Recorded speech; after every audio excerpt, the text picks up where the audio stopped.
Hello guys, video tham nên galo le ta tum gan video turi hay ka thona te kha kalau tilang venga in modu ve tak tein ka viewers le subscriber te hay tian in huang yan hay metro te om ta metro way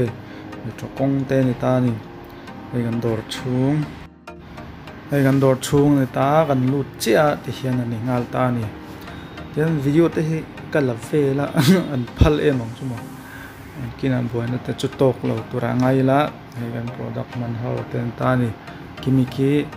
kom devel ten ta he kan counter nian chum ta he gan product ho chu Biblan product shampoo conditioner mask devel kha neta ka thona hi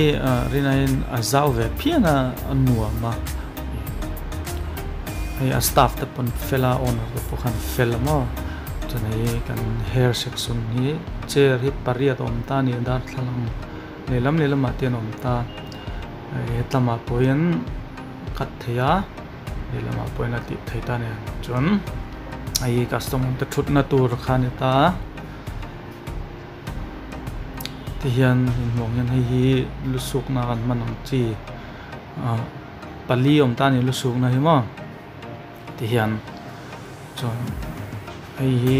hair spa te kan ti na separate room ang deuh mo service separate adu ho tan te hair spa ti du tan te khan a hian kan ti ta thin ani chon ngoi hi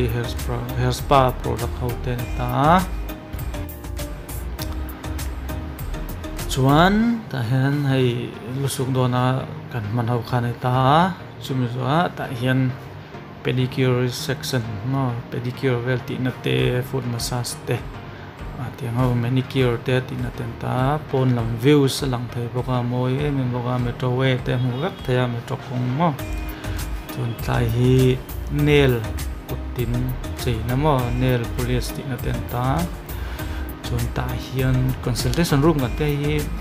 staff meeting na room to ti te ha interview pon na thaya chun tayan beauty rooms kan deta facial te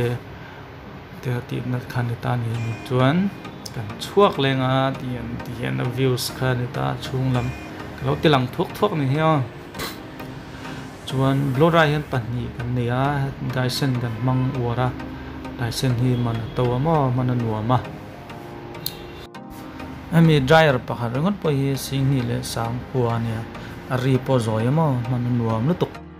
hey color section color bar khanita ni ole tum video bia chon khazong khanita se chon ka video te hi lo like kula lo share ula chon mi tharin chon lo subscribe bok ula chuan video thatak thak ka lo siam lenga hian hai styling de ha kan ti na ve live video ha karon da ko mai nia kan salum to ha ka tha te tin chon lo comment bok ta ula comment na te ko han do soi ta ula engang nge ni mo chuan video siam te khan nuam ve nia no comment choi ru lo share bok ula chuan next video han kan mule theu don nia